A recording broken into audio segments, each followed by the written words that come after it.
Dobar dan, ja sam Zoe Lilith, a ovo je moj YouTube kanal.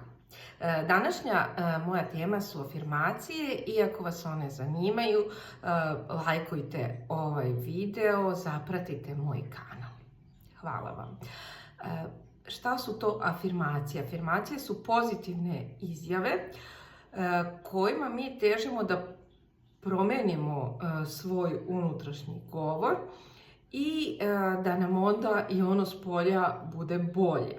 Sigurno ste čuli da podsvest često ne razlikuje ono što se stvarno dešava i ono što mi mislimo, a mi često mislimo mnogo nekih, ako imamo loš self-koncept, mnogo nekih loših stvari o sebi koje zapravo ne bismo želeli i kako mi manifestujemo ceo svoj svet. Iako možda to ne verujem, ako niste do sad to time se bavili, kada počnete da radite, shvatit ćete koliko je zapravo naša moć i koliko smo sve mi izmanifestovali u sopstveni život. I afirmacije možemo da primenjujemo na različite načine. Znači, možemo da ih pišemo, možemo da ih izgovaramo, naročito je dobro izgovarati ih pred ogledalom. Možemo da slušamo afirmacije na YouTube ili nekom drugom kanalu.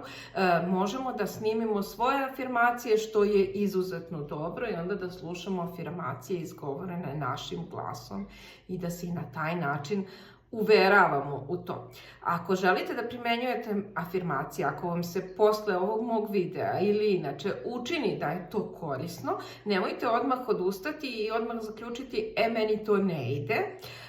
Ja sam bila možda osoba koja bila možda najviše nesklona afirmacijama, odnosno najmanje sam mogla da ih primenim, jer ja sam krenula da slušam afirmacije i uvek sam imala jedan drugi glas. Recimo, ja slušam tamo i sad ponavljam nešto ili pokušam da izgovorim. Znači, ono kao, ja sam lepa, a dođe drugi glas i kaže, aha, baš si ti lepa. Onda ja sam pametna, aha, baš si ti pametna. Ja sam kreativna, baš si ti kreativna. I tako stalno sam imala dva glasa i to me je jako ometalo u afirmacijama. Ali sam istrajala, nastavila sam da slušam i prosto sam se jedno vreme jako puno bavila afirmacijama. Imala sam kasnije faze kad se ne bavim toliko, ali sam postigla neke stvari koje sam želela sa njima da postignem i smatram ih izuzetno